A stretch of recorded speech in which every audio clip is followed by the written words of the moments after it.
Bismillahirrahmanirrahim. Alhamdulillahirabbil alamin. Allahumma sholli ala Muhammad wa ala ali Muhammad. Assalamualaikum warahmatullahi wabarakatuh. Selamat berjumpa lagi dengan Nikhan TV dengan saya Nikhan atau Umi Nabila.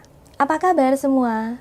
Semoga Allah jaga kita dalam ketaatan. Semoga Allah rahmati kita dengan hidup yang bahagia dan rezeki yang berkah dan berlimpah. Sudah lama ya teman-teman kita nggak ketemu.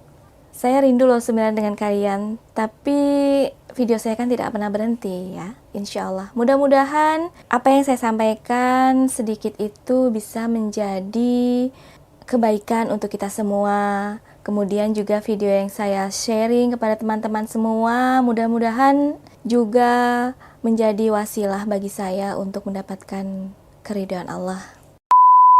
Teman-teman, pada hari ini saya mau membahas tentang masalah yang sampai hari ini mungkin belum selesai ya. Mudah-mudahan apa yang saya akan bahas pada hari ini bermanfaat untuk teman-teman. Tidak perlu berpanjang lebar, saya akan membahas beberapa cara melunasi hutang yang diajarkan Allah dan Rasul. Saya sering mendapatkan curhatan dari teman-teman bahwa, Umi, hutang saya banyak. Umi, apa yang harus saya lakukan? Hutang saya begitu banyak, bahkan bersama berjalannya waktu, bersama bertambahnya hari, hutang makin bertumpuk dan terus bertumpuk, sementara kemampuan bayar semakin sulit. Teman-teman, itu bukanlah perkara mudah ya, ketika kita berada pada kondisi di mana hutang itu semakin banyak, namun kemampuan kita untuk membayar semakin kecil. Karena bagaimanapun hutang tetaplah hutang dan hutang itu harus dibayar. Atau kita belum melunasi hutang kita di dunia, maka kita akan dituntut Allah untuk melunasinya di akhirat. Na'udzubillah min dzalik. Jadi, apa yang harus Anda lakukan ketika terlilit hutang yang sangat banyak? Putus asa? Mungkin ada ya teman-teman yang berputus asa. Pusing udah pasti, bingung udah pasti. Tapi jangan takut, karena sesungguhnya Allah itu Rabbul Alamin. Allah itu pemilik alam semesta. Allah itu Khalik. Allah itu yang menciptakan kita semua dan seluruh makhluk yang ada di muka bumi ini. Saya ingin berbagi kepada teman-teman cara melunasi hutang sesuai dengan yang diajarkan Allah dan Rasulullah SAW. Yang pertama adalah ketika Anda terlilit hutang riba, maka langkah pertama yang harus Anda lakukan adalah bertaubat. Caranya bagaimana? Yaitu melaksanakan sholat taubat. Sholat taubat itu bagaimana, Umi? Misalnya yang bertanya ya. Teman-teman bisa searching Google ya. Jadi di situ akan ada tuntunan atau panduan sholat taubat yang baik dan benar sesuai dengan sunnah Rasulullah SAW. Jadi setelah sholat taubat itu kita mohon ampun kepada Allah karena kita dengan sengaja atau tidak dengan sengaja, kita dengan ilmu atau tidak dengan ilmu, faktanya adalah kita masuk ke dalam lingkaran ribawi dan Allah sangat membenci orang-orang yang memasukkan dirinya dalam ribawi. Bahkan Allah mengumandangkan perang bagi pelaku riba. Na'udzubillah min dzalik. Jadi itu ya teman-teman ya. Yang pertama adalah sholat taubat.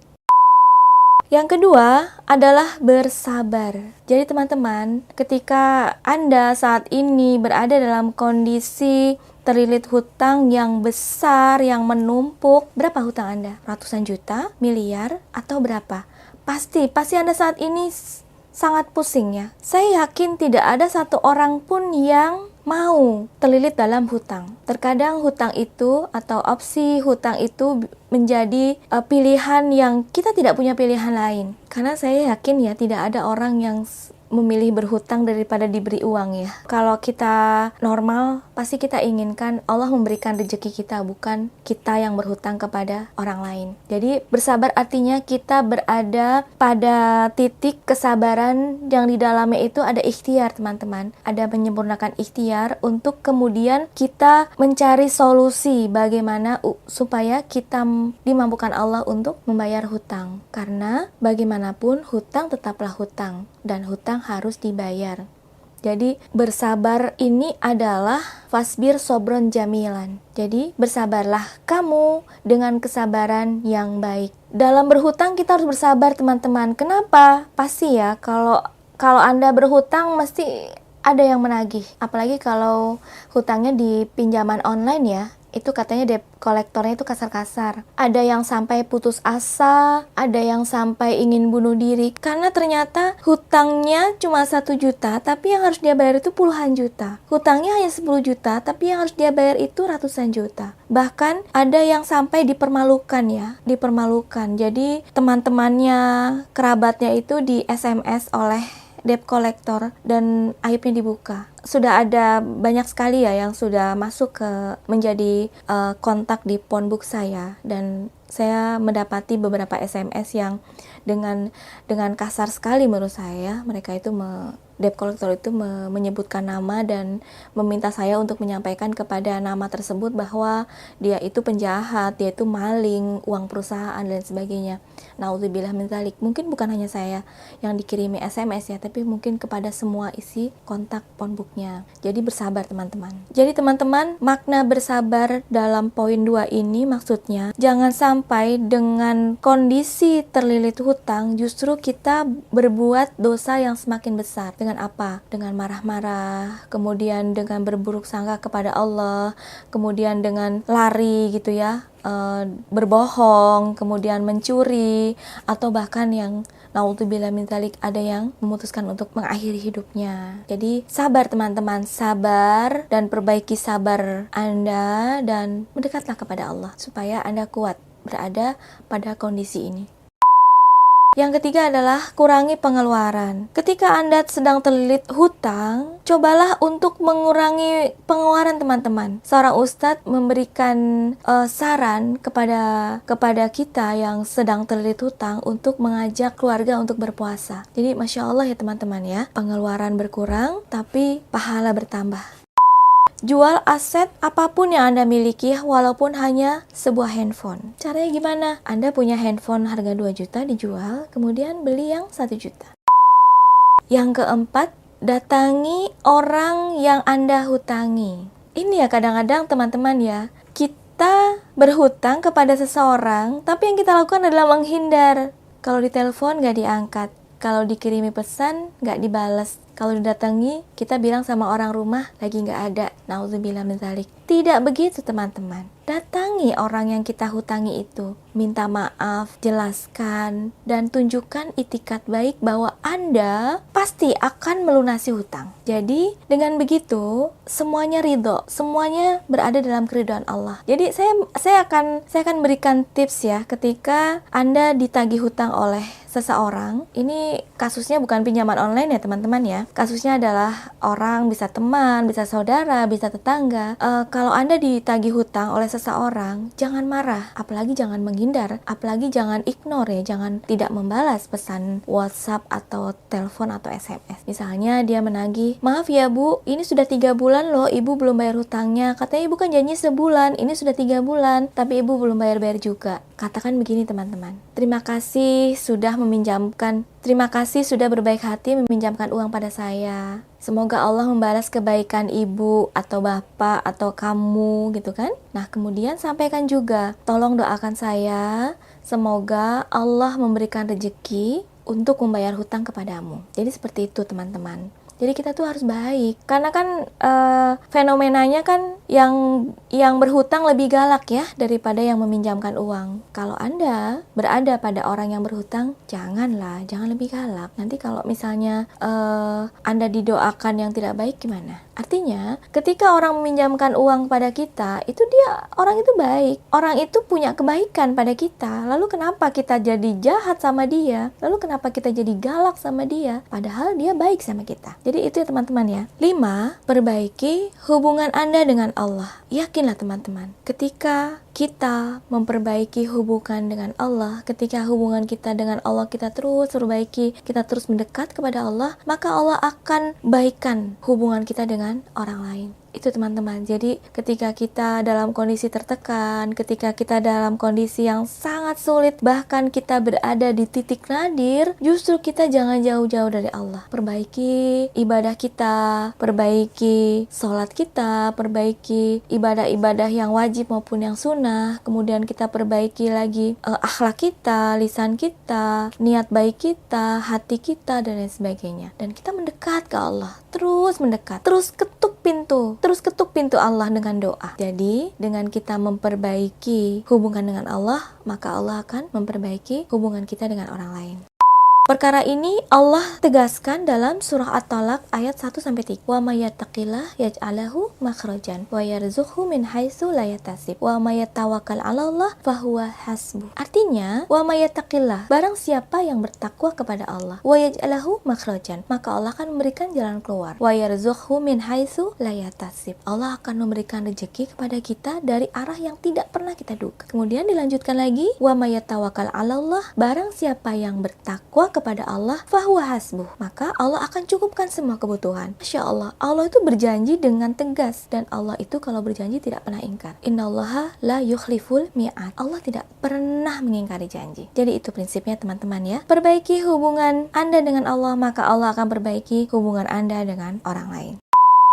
Yang keenam adalah seperti yang sering kali saya sampaikan, saya ajak teman-teman, saya himbau kepada teman-teman, yaitu apa? Berbanyak sholawat dan istighfar. Kalau tentang fadilah sholawat dan fadilah istighfar sudah sangat banyak ya teman-teman ya. Yang fadilah sholawat dan istighfar sudah saya bahas di video sebelum ini, sudah beberapa kali ya. Silakan teman-teman yakinkan diri Anda bahwa dengan memperbanyak sholawat dan istighfar, Allah akan semakin dekat dengan kita, kita pun semakin dekat dengan Allah, dan Allah akan mengurai permasalahan kita, melapangkan rezeki kita, memberkahi hidup kita, dan membuat kita tenang menghadapi apapun. Karena sebenarnya ketika Allah memberikan kesulitan, itu adalah cara Allah untuk mengajarkan kita bagaimana kita bersabar. Dan ketika Allah memberikan kemudahan, sebenarnya itu cara Allah agar kita belajar. Ketika Allah memberikan kemudahan, itu cara Allah untuk mengajarkan kita bersyukur.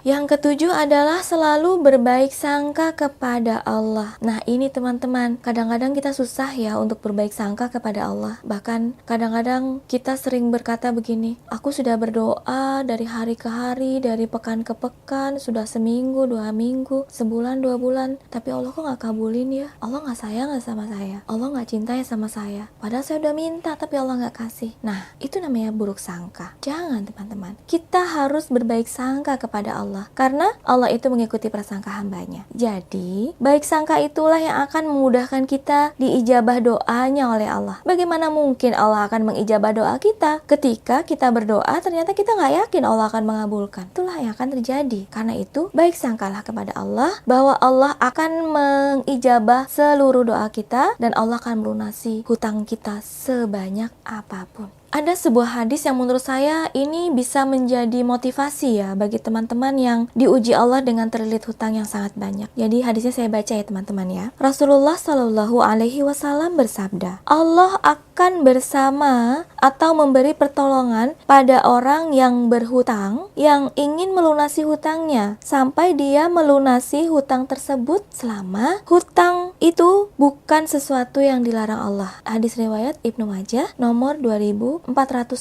Jadi Masya Allah, Allah itu gimana gak baiknya, Allah itu gak bagaimana maha penyayangnya. Allah itu membersamai orang-orang yang berhutang, yang dia tetap dibersamai Allah sampai dia mampu untuk melunasi hutang itu. Tapi dengan catatan, selama hutang itu bukan sesuatu yang dilarang oleh Allah. Artinya apa teman-teman? Jangan takut, Allah itu bersama Anda yang saat ini sedang terlilit hutang dan sedang berusaha atau berikhtiar untuk melunasi hutang itu.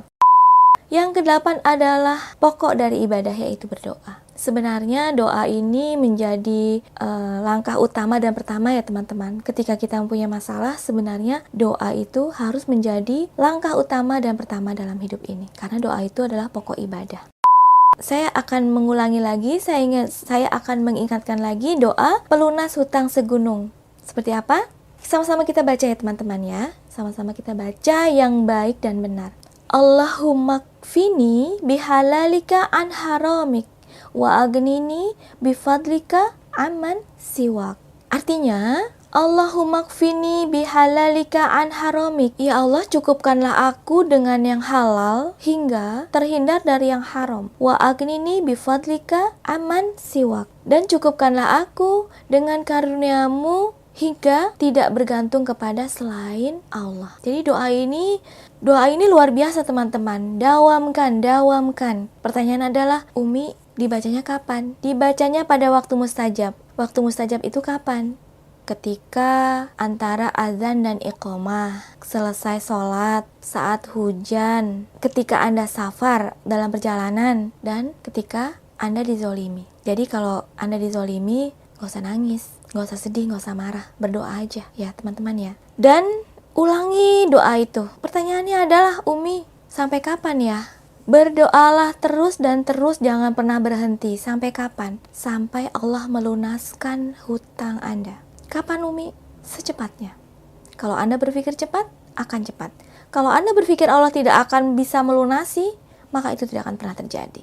Karena saya kembalikan lagi bahwa Allah akan mengikuti prasangka hambanya.